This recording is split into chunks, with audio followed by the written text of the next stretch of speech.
จ้างให้ลงรถนะก็ให้มันขึ้นลงไว้ดิแล้วกดอีกลงห้องนี่โอ้ยจ้าเลย ไปขับเงินเบิ้งดู ทำขึ้นเนี้ยเฮ้ยเนี่ยเฮ้ยโอ้วู้วู้มาเนี่ยค่ะเนี่ยเลยต้องเนี่ยเลยโอ้มาเนี่ย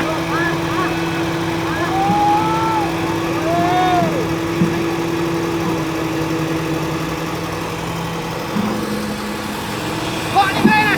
มาเนี่ยเร็วดิ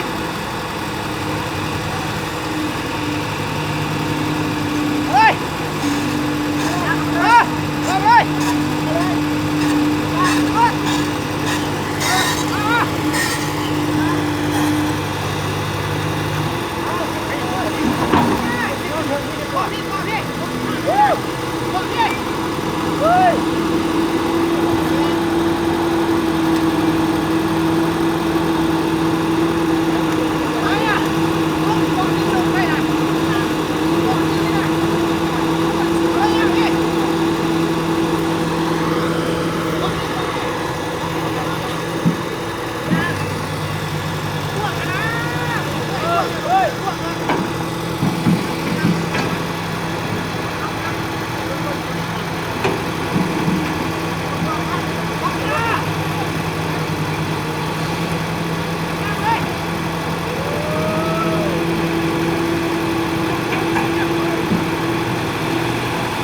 สั่งกลับไปพุ่นวันนี้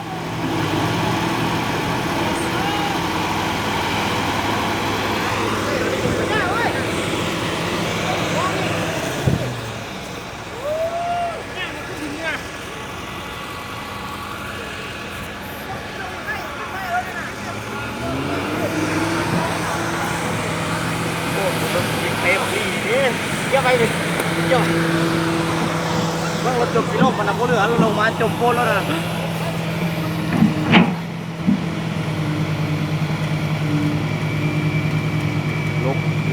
ลงแท้ๆป